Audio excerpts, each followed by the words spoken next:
echoes of the crime. What happens when the safest place becomes the scene of a massacre? On the night of October 15th, 2024, in a forgotten corner of Detroit, Michigan, the flickering neon lights of the budget motel Starlight Stay cast an eerie glow over Woodward Avenue, whipped by a chilling wind. For just $10 a night, this place promised a temporary shelter for weary travelers, the homeless, and secrets no one dared to uncover. But at 11:47 p.m., a scream tore through the stillness of the night, erupting from room 207. A young girl, only 22 years old, lay motionless on the worn, stained carpet, blood pooling crimson around her head, her wide eyes frozen as if still pleading for escape.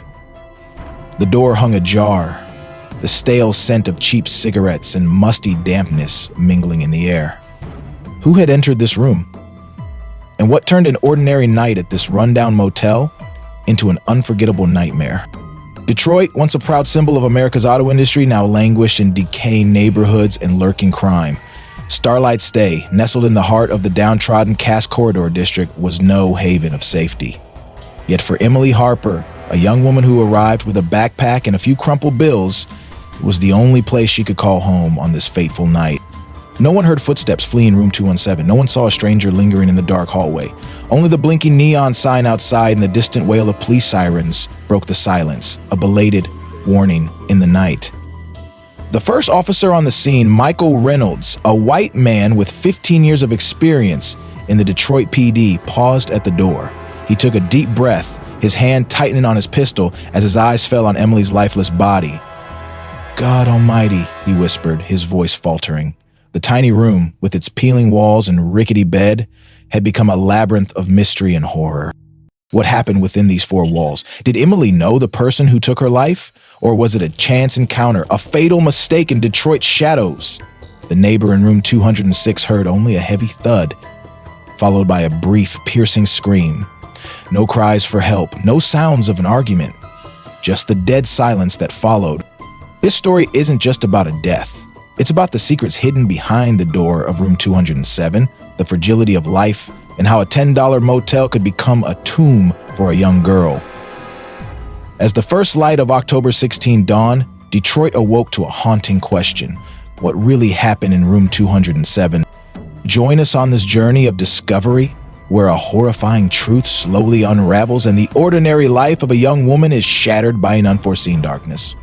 Emily Harper, 22, wasn't a Detroit native. She grew up in the small town of Adrian, about an hour's drive southwest of Detroit, where cornfields stretched wide and life moved at the slow pulse of a rural Michigan community. The youngest of three, Emily's father was a retired factory worker, her mother a seamstress working from home. To friends and neighbors, she was a vibrant soul, always flashing a radiant smile, her golden blonde hair shimmering, her green eyes clear as Lake Michigan. Emily was the kind of person who warmed you with a single hug, Sarah, her high school best friend, later said in an interview. But behind that smile lay a life of struggle. After high school, Emily couldn't afford college. She worked as a bartender at a small bar in Adrian, earning just enough to cover her bills. 6 months earlier, though, the bar closed due to economic decline, leaving Emily jobless. Her mother, Linda Harper, recalled, "She told me, 'Mom, I need a fresh start. Detroit might be my chance.' I was worried, but Emily was stubborn. She believed she could make it on her own." In early October 2024, Emily packed a backpack, some clothes, a notebook, and $200, 0 cents in savings, and boarded a Greyhound bus to Detroit. She dreamed of a better job, maybe waitressing at a fancy downtown restaurant or landing an administrative assistant role. But Detroit didn't welcome her as she'd hoped. Once the heart of American industry, the city now brimmed with abandoned blocks, crime, and desperation. Emily soon realized her meager funds wouldn't cover a decent apartment. That's why she turned to Starlight Stay, a cheap motel on Woodward Avenue, costing just $10 a night. Starlight Stay was far from ideal. Tucked in the notorious Cass Corridor, a district of crumbling buildings and trash-strewn streets, the motel housed poor laborers, the homeless, and drug dealers. Its neon sign flashed vacancy relentlessly, but the dim light only highlighted the gloom. Room 207, where Emily stayed, was cramped. A wobbly single bed, a chipped wooden table, and a filthy carpet reeking of tobacco. For Emily, though, It was all she could afford. In the days before the tragedy, Emily seemed optimistic. She texted Sarah about applying for jobs at downtown restaurants and cafes. "I think I'm about to get hired at a place on Grand River Avenue," she wrote on October 13, adding a smiley face. But signs of trouble emerged. Sarah noticed Emily's replies grew slower, her tone anxious. In a call on the evening of October 14, Emily whispered, "I'm not sure this place is safe, Sarah. Strange people keep lurking in the hallway. I just want to earn enough and get out." Residents of Starlight Stay noticed changes too. Martha, an elderly woman living long-term in room 205, told police Emily was initially friendly, greeting her each morning. But on October 15th, Emily looked pale and tense. Martha recalled she held her room key with shaky hands, glancing over her shoulder like someone was following. "I asked if she was okay, but she gave a weak smile and said, 'I'm fine, thanks, ma'am.'" Other details stood out. Emily met a tall black man early that evening around 6:00 p.m. on October 15. Jerry, the middle-aged motel clerk, told police he saw them talking in the parking lot. "They weren't arguing, but it looked uncomfortable," Jerry said. "She stepped back. He leaned in, talking fast. I couldn't hear, but she nodded and they walked toward room 207. The man, later identified as Darius Jackson, 29, wasn't a guest at the motel. No one knew where he came from or why he was there. Tension crept into Emily's life. She left her room less, locking the door and drawing the curtains tight.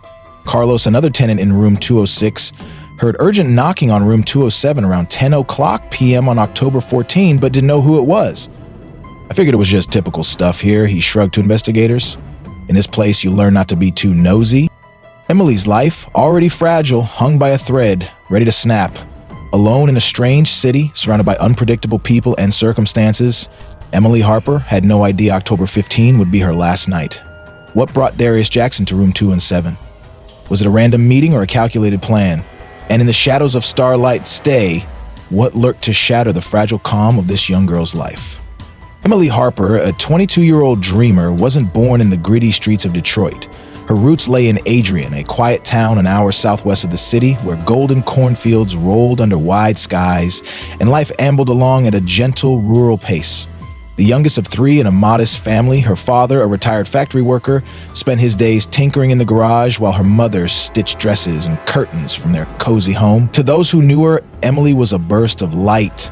Her blonde hair catching the sun, her green eyes sparkling like Lake Michigan, and her smile a gift that lifted spirits. Emily was the kind of person who made you feel seen.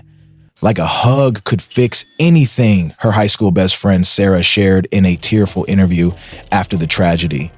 Yet beneath that brightness, Emily carried burdens. College was a dream, crushed by finances after high school. She took a job as a bartender at a small Adrian dive, pouring drinks and dodging rowdy patrons to scrape by. 6 months before, October 2024, the bar shuttered amid economic strain, leaving Emily jobless and restless.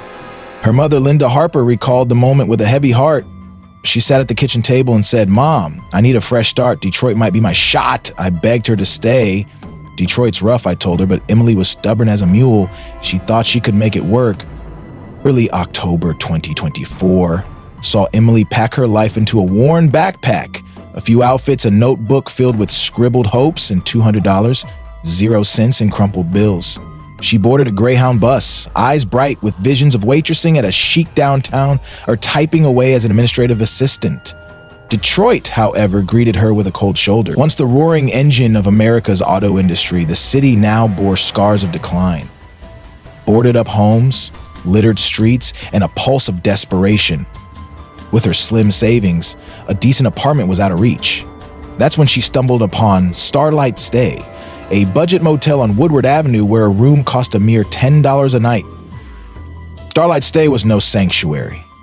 Nestled in the heart of Cass Corridor, a notorious pocket of Detroit, the motel sat amid crumbling buildings, graffiti-stained walls, and alleys where shadows moved with purpose. Its neon vacancy sign buzzed and flickered, casting a sickly glow that deepened the sense of decay. Room 207, Emily's temporary refuge, was a grim space. Narrow, with a wobbly single bed creaking under a thin mattress, a chipped wooden table scarred by years, and a carpet stained dark reeking of old tobacco and neglect. For Emily, though, it was a foothold, the only roof her budget could buy. In the days leading up to October 15, Emily clung to hope. She texted Sarah with excitement, detailing job applications at downtown restaurants and cozy cafes. "I think I'm about to land something on Grand River Avenue," she wrote on October 13th, punctuating the message with a smiley face. But cracks began to show. Sarah noticed Emily's replies trickled in slower, her words tinged with worry. During a hush call on the night of October 14, Emily's voice trembled. "I'm not sure this place is safe, Sarah. Strange guys keep hanging around the hallway. I just need enough cash to get out of here." Her fear was palpable, a quiet plea lost in the static of a bad connection. The motel's residents saw the shift too. Martha, an elderly woman who'd called room 25 home for years, shared with police that Emily started off warm and chatty. Each morning she'd wave, her smile a rare light in the dim corridor. "Good morning, ma'am. Hope you're well," she'd say, her voice bright. But on October 15, Martha saw a different Emily, pale, her hands trembling as she fumbled with her room key, eyes darting over her shoulder like a deer sensing a predator. "I asked if she was okay," Martha told investigators, her voice cracking. She gave a shaky smile and mumbled, "I'm fine, thanks, ma'am." I knew she wasn't. A chilling detail emerged. Around 6:00 p.m. on October 15, Emily met a tall black man in the motel's parking lot. Jerry, the middle-aged clerk with tired eyes and a slouch, told police he watched from the front desk. "They didn't yell, but it felt off," he recounted. "She kept stepping back nervous-like while he leaned in, talking fast, hands waving. I couldn't catch the words, too far, but..." She nodded, reluctant, and they headed to room 207. The man, later identified as Darius Jackson, 29, wasn't a registered guest. No one knew his origins or his business at Starlight Stay. Had he followed her? Was this a connection from her past or a stranger in the night? Emily's world grew smaller, more tense. She rarely left room 207, locking the door tight, the cheap curtains drawn to block the outside. Carlos, a tenant in room 206, a weary construction worker, heard urgent knocking on her door around 10:00 p.m. on October 14. It was loud, insistent, like someone demanded to be let in, he told detectives, rubbing his neck. "I figured it was just motel nonsense. People come and go here. You learn to mind your own business." His words echoed the unspoken rule of cast corridors: see little, say less, survive. The motel itself painted a grim backdrop. Wind whistled through cracked windows, carrying the musty stench of old pipes and alley rot. Shouts and laughter from nearby rooms clashed with the rumble of cars on Woodward Avenue. The neon sign buzzed like a dying insect, its light flickering across peeling paint and littered pavement. For Emily, this was no home, just a fragile lifeline in a city that chewed up dreams. Her text to Sarah grew sparse, her voice on the phone a whisper of doubt. "I don't feel safe," she'd confided, her words haunting Sarah long after the line went dead. Emily's life, already a delicate thread, stretched to its limit. Alone in a strange, unforgiving city, she was hemmed in by unpredictability. Strange faces in the dark, whispers in the halls, and a growing sense of dread. She didn't know October 15, 2024 would be her final night. What drew Darius Jackson to room 207? Was it a random encounter, a twist of fate, or a darker design? In the shadows of Starlight Stay, what waited to unravel the fragile piece of this young woman's life? As the clock ticked toward tragedy, Emily Harper stood on the edge, unaware of the abyss yawning before her. On October 15th, 2024, the sky over Detroit hung heavy and gray, a cold wind sweeping through Woodward Avenue, carrying the damp, musty scent of aging alleys. At Starlight Stay, a budget motel tucked in the rough cast corridor, the day dragged on as usual. Cars honked in the distance, muffled arguments spilled from rooms, and the neon sign flickered feebly. Emily Harper, a 22-year-old newcomer from Adrian, Michigan, had been holed up in room 27 since morning, the door locked tight, curtains drawn against the outside world. 8:15 p.m. Emily was last seen alive outside her room. Jerry, the weary motel clerk, later told police he spotted her in the parking lot, clutching a water bottle and her phone as if waiting for someone. She wore a gray hoodie, torn jeans, and scuffed white sneakers, her blonde hair tucked messily under the hood. A tall black man, about 6 feet tall, emerged from the shadowy alley beside the motel, dressed in a black jacket and a baseball cap. Identified later as Darius Jackson, he spoke to her in a hurried tone, hands gesturing urgently as if persuading her. Emily stepped back, hesitant, her green eyes flickering with doubt, but she nodded. They walked together down the dim hallway toward room 207, the door closing behind them at 8:22 p.m., captured by the grainy security camera in the lobby. 9:03 p.m. A fragile calm settled over the second-floor hallway of Starlight Stay. Marta, the elderly tenant in room 205, sat watching TV, the laugh track of a sitcom blaring. A faint clack sounded from room 207, like an object dropping onto the wooden floor. She barely noticed, assuming Emily had knocked over her water bottle or a notebook. No voices, no shouts, just silence. Martha turned up the volume, the canned laughter drowning out any further hints of trouble. 10:47 p.m. Tension began to creep in. Carlos, a construction worker renting room 206, trudged up the creaking wooden stairs after a late shift, his boots heavy with dust. He paused, hearing a dull thud from room 207, as if something heavy had hit the carpet. He tilted his head, listening, but the quiet stretched on. "I thought maybe she dropped a suitcase or something," he later told police. Carlos knocked lightly, calling out, "You okay in there?" No answer came. He shrugged, entered his own room, and flipped on the radio, music filling the air. 11:46 p.m. A scream shattered the night. High, brief, and laced with terror, bursting from room 207. Martha jolted, her coffee mug slipping from her hands, crashing to the floor in a spray of shards and bitter liquid. The scent of coffee mingled with the motel's stale, damp air. Trembling, she stumbled to the hallway, pounding on room 207's door. "Girl, are you okay?" "Emily," she cried. Silence answered, broken only by the whistle of wind through a broken window at the hall's end. The flickering fluorescent light overhead cast long, twisted shadows across the peeling, stained walls. 11:47 p.m. Panic seized Martha. She dialed the front desk, her voice shaking as she begged Jerry, who'd been dozing behind the counter, to act. He snapped awake, grabbing the phone to call police. "Something's wrong in room 207. I heard a scream. Get here fast," he stammered, his breath quick and uneven. Carlos emerged too, phone in hand, eyes wide with worry. He stared at room 207's door. Ajar, just a crack. A faint glow seeping out. "I didn't dare go in," he whispered to Martha. A metallic, tangy smell, blood, began to drift from the gap, making them both recoil, hearts pounding like drums. 11:53 p.m., police sirens wailed in the distance, slicing through Detroit's frigid night. The first patrol car, driven by Officer Michael Reynolds, screeched to a stop at Starlight Stay, red and blue lights flashing across the neon sign. Reynolds, a tall white man in Detroit PD uniform, stepped out, hand resting on his holster. Jerry rushed over, pointing upstairs. "Room 207, hurry, something's happened." Reynolds climbed the stairs, each step creaking under his weight, his breath visible in the chilly air. In 11:55 p.m., Reynolds nudged the door of room 207 open and his gaze froze.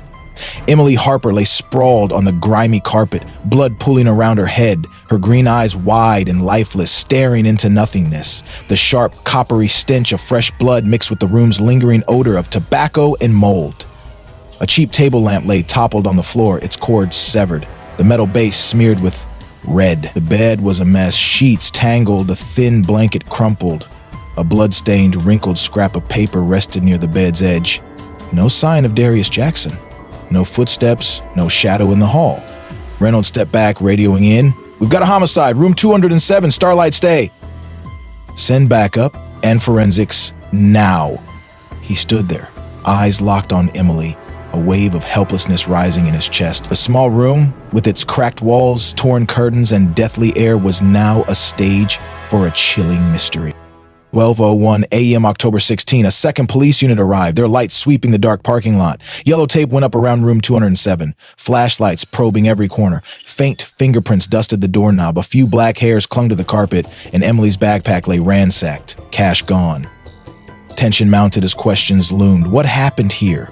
Who did this? Why did a young girl like Emily have to die in this shabby room? The scene before Reynolds was a puzzle with missing pieces. Blood dried on the carpet, the air thick with the silence of death.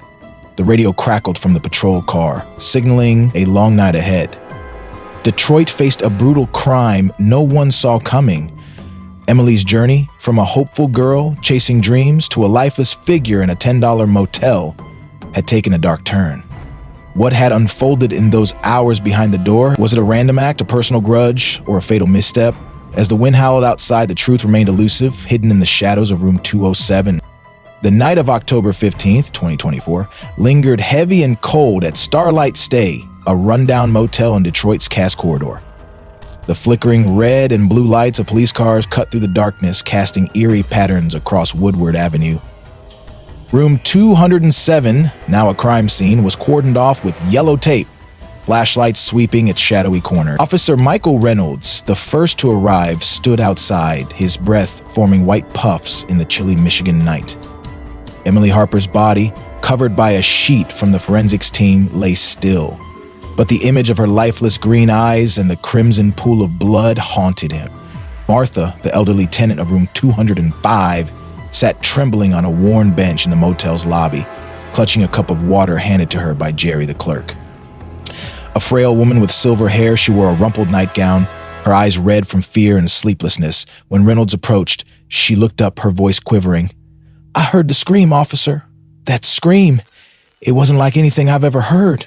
Short, sharp, like the girl knew she was done for." Reynolds nodded, jotting notes, his face a mask of calm though his pulse quickened. Martha took a shaky breath, recounting the night.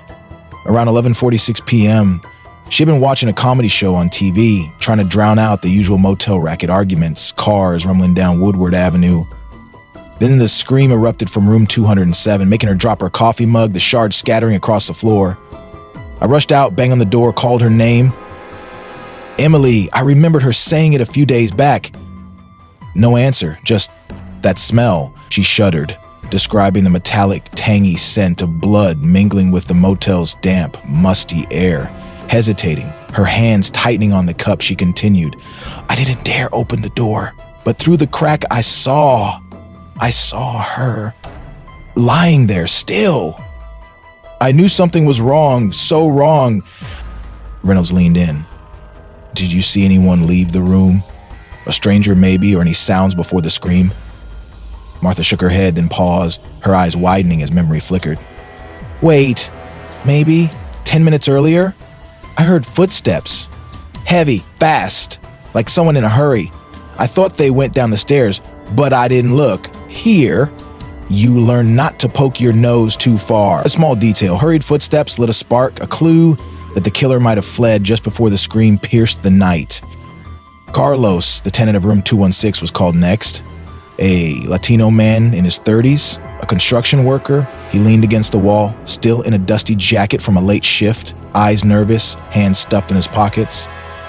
"I got back to the motel around 10:45 p.m., he said. "Passing room 207, I heard a thud, like something heavy hit the floor. I knocked, asked if she was okay, but no one answered. I figured. I didn't want trouble, you know? This place is full of weird stuff." Reynolds nodded, his gaze sharp. "Did you see anyone near the room? A man, perhaps?"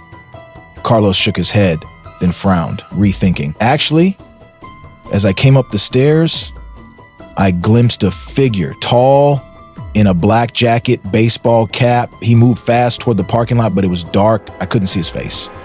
That detail, the figure in black, matched Jerry's account of Darius Jackson, the tall black man seen with Emily at 8:15 p.m. Reynolds felt his heart race. A turning point was taking shape. He pressed further. "Anything else?" Arguing, shouting before that, Carlos shook his head, but added, "The door was ajar when I passed. I didn't look in, but there was a smell, sharp, metallic. I thought it was old pipes, but now..." He trailed off, eyes wide with dread. Reynolds scribbled, a chill running down his spine, the scent of blood before the scream. Had Emily been attacked earlier? Martha, despite her fear, spoke up again. "I didn't want to say anything, officer," she whispered, her voice barely audible. "Here, you keep quiet to stay alive. But that girl, Emily, she was kind to me. Every morning she'd smile, ask if I was okay. I couldn't let her die without speaking up." Tears rolled down her wrinkled cheeks. "I think that man, the one in the parking lot, was involved. I saw them through my window around 8:00 p.m. She looked scared, but followed him. I should have done something, called someone." Her hesitation, the fear of getting involved, mirrored a harsh truth of Cass Corridor. Silence was a shield, but also a barrier to justice. Reynolds thanked Martha and Carlos, his mind racing as pieces fell into place. Hurried footsteps, a figure in a black jacket, the smell of blood before the scream. These hints suggested this wasn't a random attack. Had Darius Jackson been in room 27 since 8:22 p.m.? And what happened in the nearly 3 hours that followed? Was the thud Carlos heard the moment Emily was struck, and the scream her final breath, or a desperate, delayed struggle? The forensics team worked diligently, swabbing blood from the carpet, dusting the broken lamp's metal base, the suspected weapon, for prints. They collected black hairs from the bed and floor, stark against Emily's blonde strands. Reynolds watched, his thoughts churning. The timeline was murky. Emily and Darius entered at 8:22 p.m. per the camera. A figure fled toward the lot at 10:37 p.m. The thud came at 10:47 p.m., the scream at 11:46 p.m. Had Darius lingered, or was someone else there? The bloodstained paper near the bed, scrawled with "D pay 50, please don't," hinted at a plea, a debt, perhaps a motive. Martha and Carlos's words marked a shift. A case that seemed hopeless, lost in the chaos of a cheap Detroit motel, now had a thread to follow. Reynolds glanced at room 207, the flickering fluorescent light glinting off the half-open door. Fear and silence had delayed the truth, but the witnesses had broken through. The question loomed larger than ever. What happened in room 207, and who turned Emily's fleeting shelter into her grave? As the night wore on, Detroit's shadows held tight to their secrets, but a path to answers was emerging. The morning of October 16, 2024 brought a weak dawn to Detroit, its gray sky casting a dim light over the city. At Starlight Stay, the air hung heavy with the scent of blood and tension. Room 207, now sealed off, stood as the heart of a bustling investigation by the Detroit Police Department. DTRP. Officer Michael Reynolds, a seasoned white cop with 15 years on the force, led the charge, working alongside the forensics team and Detective Jane Caldwell, a sharp, experienced woman known for cracking murder cases. By 6:00 a.m., forensics sprang into action. They swabbed the blood pooled on the grimy carpet, carefully collecting samples from the metal base of the shattered table lamp, the suspected weapon behind the fatal gash on Emily Harper's head. Dr. Alan Peterson, the coroner, delivered a preliminary autopsy report to Reynolds. Emily died between 10:30 and 11:00 p.m. The cause, a severe skull fracture from a blunt object. The wounds deep, the force intense, Peterson said grimly. Bruises on her wrists and torn hair show she fought back. Black hairs found on the carpet and bed didn't match Emily's blonde locks, hinting at another presence in the room. The motel's aging, blurry security cameras offered early clues. Footage from 8:22 p.m. showed Emily and a man, later identified as Darius Jackson, entering room 27. Another clip at 10:37 p.m. caught a figure in a black jacket and baseball cap hurrying from the stairwell, vanishing into the dark parking lot. The image was grainy, the face unclear, but the tall build matched Jerry and Carlos's descriptions. Reynolds jotted in his notebook, Darius Jackson, prime suspect. The team traced Darius, 29, a Detroit resident with a record of minor disorderly conduct and a 2022 drug possession charge, but no history of violence. A database search pinned his last known address, a dilapidated apartment on Grand Boulevard 2 miles from the motel. At 9:15 a.m., Reynolds and Caldwell led a squad there. The apartment door, paint peeling, opened to a hall reeking of tobacco and trash. Darius answered their knock, eyes bloodshot, face weary. He wore a gray t-shirt, no cap, but a black jacket hung on a chair, caught Reynolds' eye. Darius Jackson, Detroit PD. "We need to talk about last night at Starlight Stay," Reynolds said, his tone calm yet firm. Darius frowned, stepping back. "I don't know anything about that," he rasped, hands in his pockets. Reynolds requested a search, and after a tense pause, Darius nodded. In the bedroom, they found sneakers with dried red stains, possibly blood. Caldwell snapped photos, bagging the shoes for DNA testing. "Where were you from 8:00 p.m. to midnight?" Reynolds asked. Darius replied, "I was at the motel, yeah, met a girl, Emily. We talked, but I left by 9:30. She was alive, I swear." Reynolds read his Miranda rights. You have the right to remain silent. Anything you say can be used in court. Darius nodded, eyes darting nervously.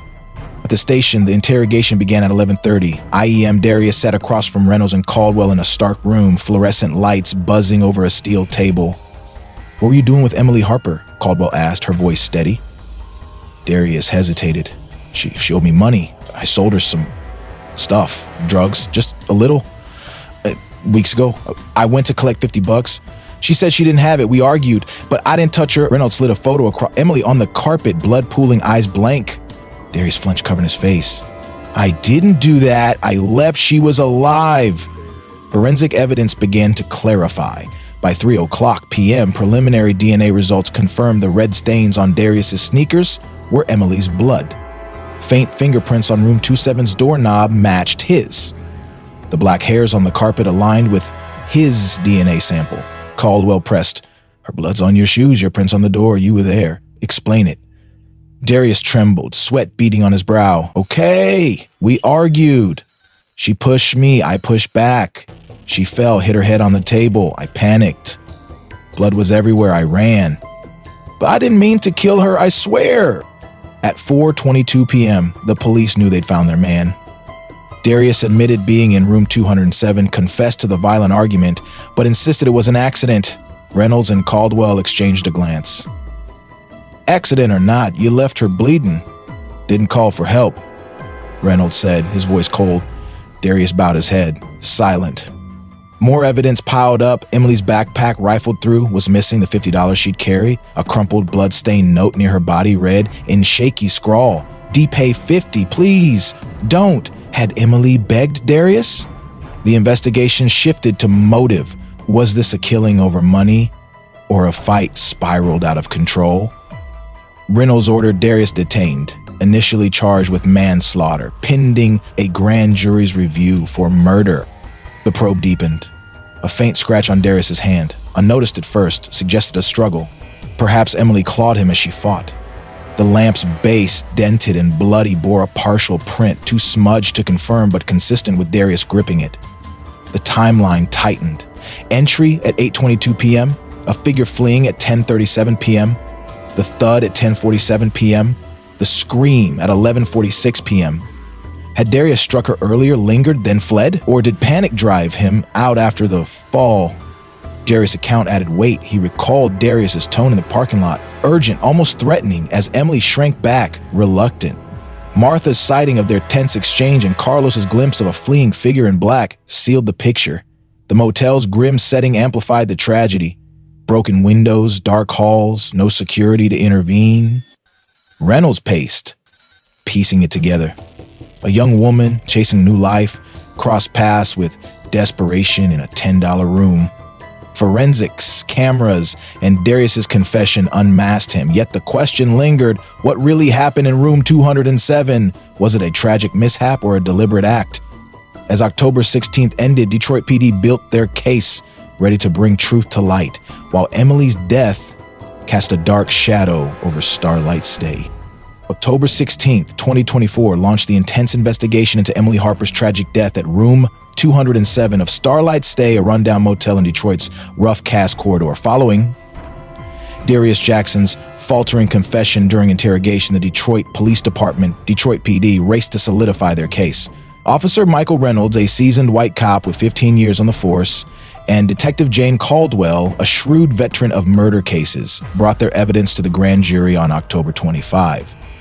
Forensic results: Emily's blood on Darius' sneakers, his fingerprints on the doorknob, black hairs matching his DNA, aligned with witness testimonies from Martha and Carlos, and fuzzy security footage. On November 1, 2024, the grand jury charged Darius Jackson, 29, with manslaughter. But the blood-stained, crumpled note scrawled with "Depay 50, please don't," and his decision to flee as Emily lay dying pushed the charge to second-degree murder.